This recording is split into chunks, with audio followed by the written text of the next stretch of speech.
What's up, you guys? It's your boy Kyrie Nasir coming at you with another YouTube video, and today my topic is going to be childhood traumas, okay? Now, first off, I just want to say thank you to everybody who went to view my last video, my discussion with my dad. The views are amazing on there, and I just want to see if I could get it up a little higher. So if you have not watched, please go back to my channel and watch that video. I will greatly appreciate it. Now, first, before I get started with this topic, please, if you have not so far, please like this video, subscribe to my channel, and make sure the bell notification is on so that you have future notifications on whenever I upload a new video. Also, please, if you could share this video with anybody you feel like would enjoy it. Now, first, let's jump into the intro.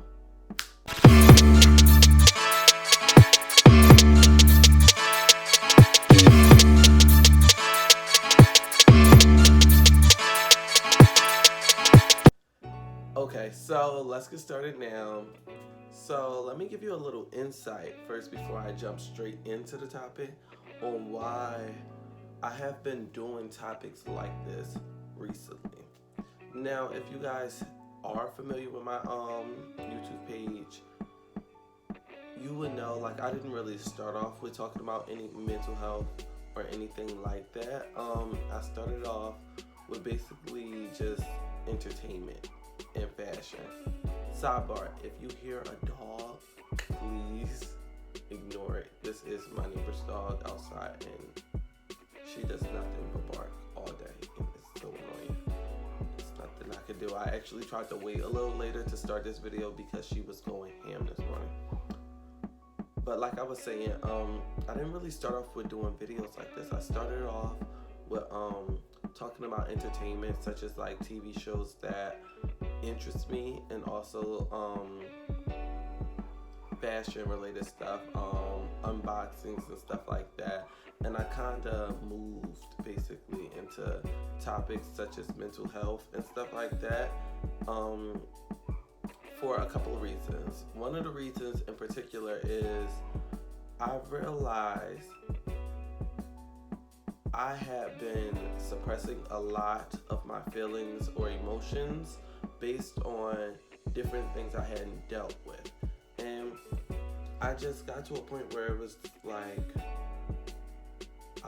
I knew I always wanted to talk about certain things like this, but I kind of was afraid in a sense to talk about different things because for the lack of a better term, quote unquote stigmas that are attached to it. I didn't want people to think like something was wrong with me, because these are just emotions I feel like everybody deal with, but not a lot of people talk about, especially in the Black community. It's kind of like when we go through certain things in life, it's kind of like a badge of armor to show how strong you are and how resilient you are and how you got past it. But also, people don't talk about it. Like, people, like, there's different things that happen that people just shy away, or it's like, oh, you can't talk about it because X or Y. Like, it's for different reasons. But I kind of never liked it because I always felt like certain things left untalked about makes a person feel lonely or isolated, or like, is everybody going through this, or is it just me?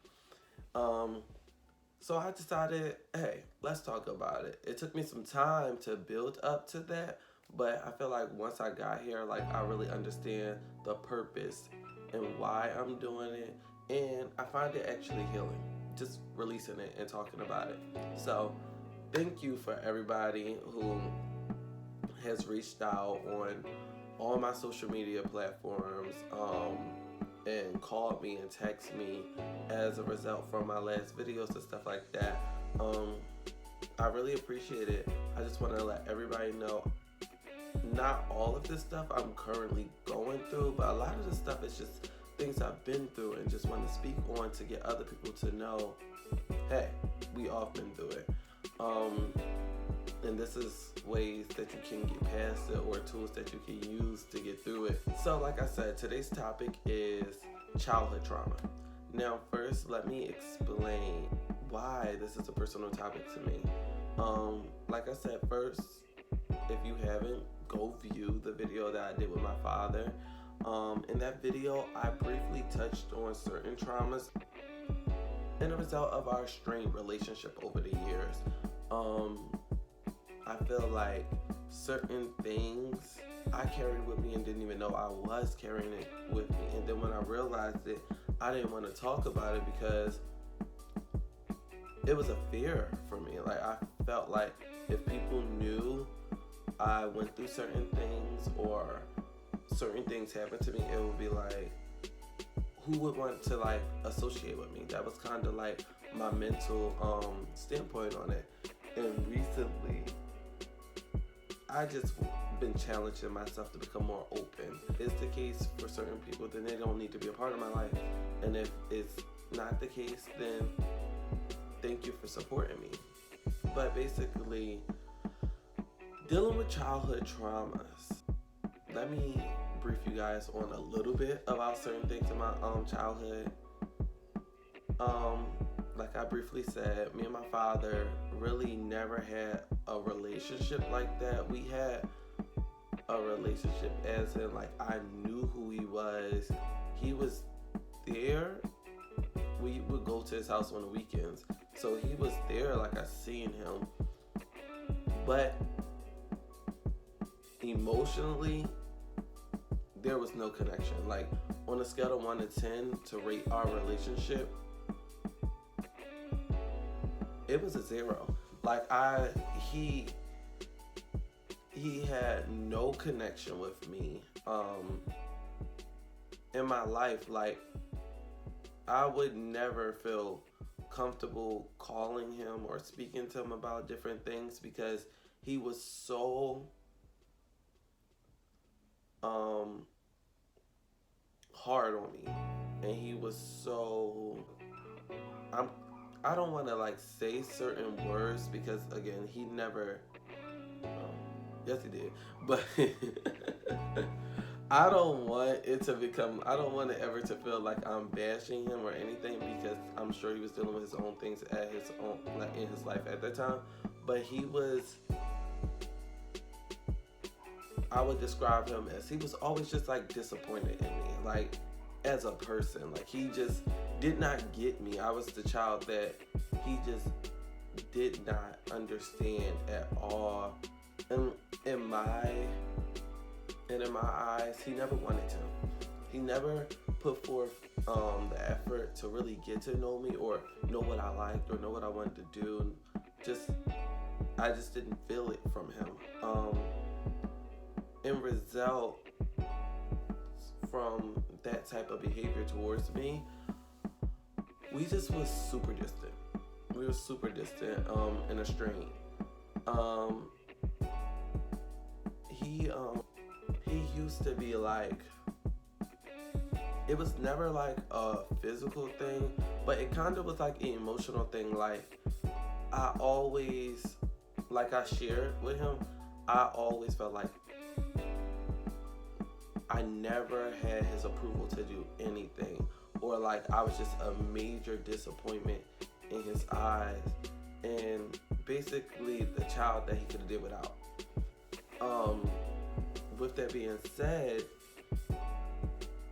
it kind of moved into my adult life where I felt like I constantly am fighting to prove something to somebody, or kind of I would describe myself as like a people pleaser.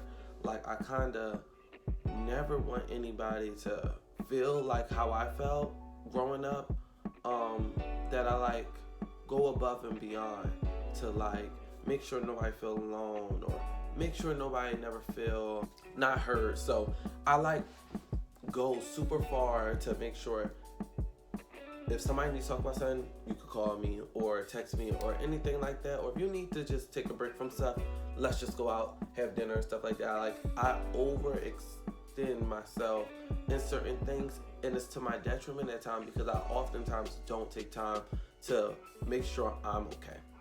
And it's super unhealthy to do that. So anybody that would describe themselves the same way, it's definitely not the way to go, and you'll lash out at a point. You'll lash out at a point because you feel like I'm doing this for everybody and trying to be there for everybody, but who is there for me?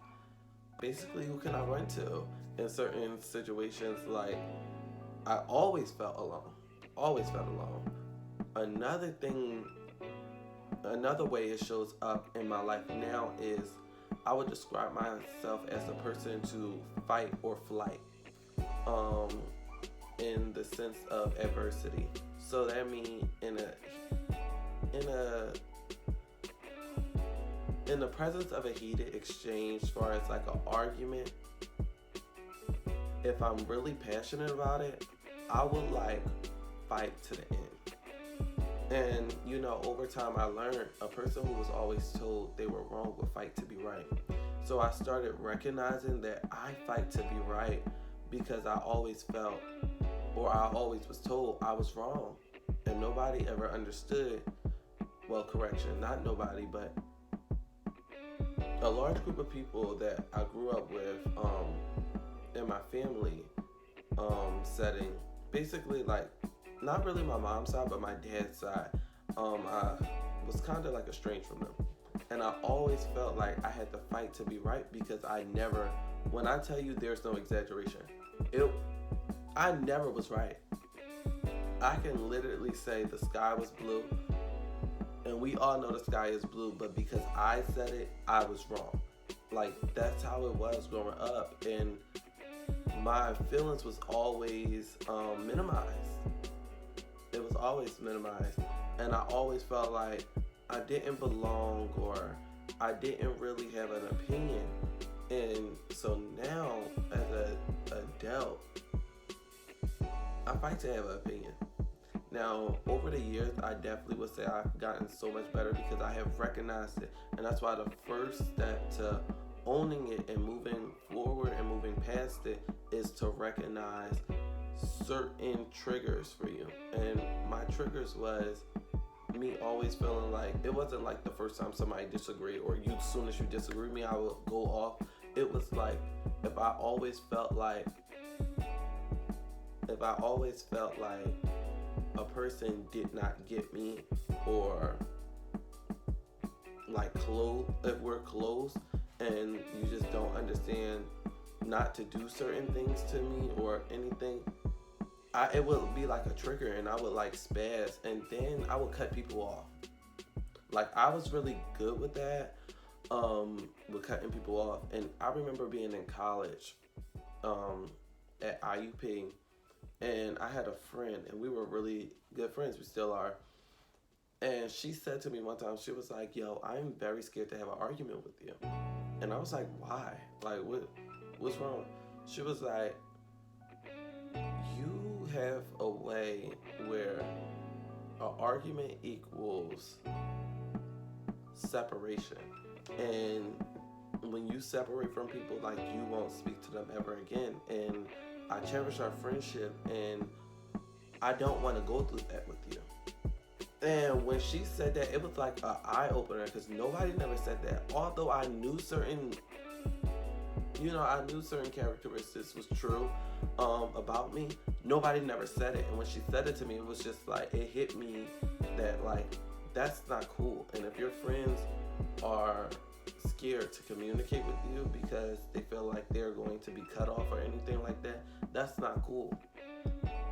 That's not cool. So at that point, I really started working on that, figuring out a different way. So in an argument, I would never really take what I feel like people meant by certain things. I would literally ask follow-up questions like, hey, so you're saying this, or do you mean this, or explain what you mean, because I never want to leave room for interpretation. I just want to know for sure, what is it that you're saying to me, And should I feel this way because you said this to me? And trying to rationalize things like that caused me to be a very black and white person. If you say this to me, then it gives me room to be upset. Or if I feel like you never said this, then I'll hold on to certain things. And for me, apologies are really a big thing because I felt like I never got them. And I feel like I'm a type of person, when I genuinely feel like I did something wrong, or I know for a fact I really, really hurt your feelings, and I understand your point, I will apologize because, like I said, I don't want anybody to feel the way I felt growing up, and I never felt like anybody cared enough to apologize to me. So I am big on apologies. A lot of people ask me like, why do you always want an apology, like if like to move on? And I'd be like, it just lets me know. It's like an understanding with us, like, hey, you hurt me. You recognize you hurt me, and moving forward, because you know this hurt me, or because I know this hurt you, we're taking this off the table and we're not going to do that. So that's like a big thing to me, and I don't think a lot of people really get why that's a big thing, but it really stems back to the fact that I felt like I never got one. Like literally, I joked and laughed about it in my last video with my dad, but I never remember him apologizing to me. Like, I never knew what that feeling was to be like, Dad, you get it? And you're like, yeah, I get exactly how you mean. And that, even understanding how I mean, it's not saying to me I'm right. That's just saying you get what I'm saying. And then you could go into explaining what it is you meant. Maybe you used the wrong words or anything like that. But I just never got anything like that. So it always was a problem for me growing up. Also, I had always had an issue with the fact that, man, my dad was always on everybody else's side but mine. So now, over the years, and like I said, I felt like I couldn't say anything about it because I was a child and nobody really cared, but it caused me to put my emotions in a box. So oftentimes when people do stuff, I don't necessarily handle it right then and there. I sometimes remove it and just put it in a box, put it in the box, put it in the box. And when I stack up everybody's box, it's like everybody got a box for me. And when I stack them up, and I put them on a shelf, oftentimes I'll get to a place where one of the boxes fall off the shelf. And I lash out so bad, and I really hate this, and I try to work on this now because I just build up. Because I feel like I couldn't complain, like I couldn't express how I felt. So now I still carry that with me where I try not to be a complainer. Like, there was no crying growing up. It was like, tough it out. It was tough it out. And it was like kind of like a survival thing for me, because if I had cried as many times as I wanted to cry, I don't think I would have gotten, pretty far. Like, I feel like it just would have left me really wounded, and I don't know. Maybe it would have been like beneficial, but I don't know if it would have been. So I always bottled it up. And now I try not to complain either, because I don't want people to be like, oh, you're difficult, or oh, you have another issue or something like that. So oftentimes I get called like cold or like unemotional, because I really don't know how to deal with that complaining. And I also don't know how to deal with people complaining to me a lot. Like, I understand venting, but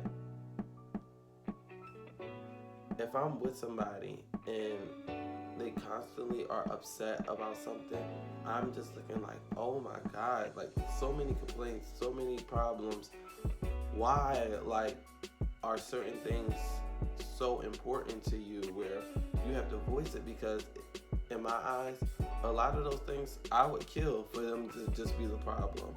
Like, versus on the scale for me, the things that I really be wanting to vent about be like major, but I feel like I can't.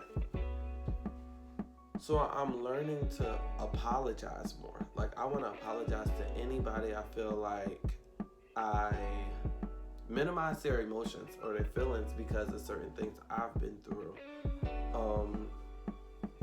I constantly, this the people please inside of me, try to apologize to, let them know, like, I wasn't in a bad, like, I wasn't meaning anything bad by the way I handle it. It's just, this is how I've been conditioned my whole life, and it's kind of like survival.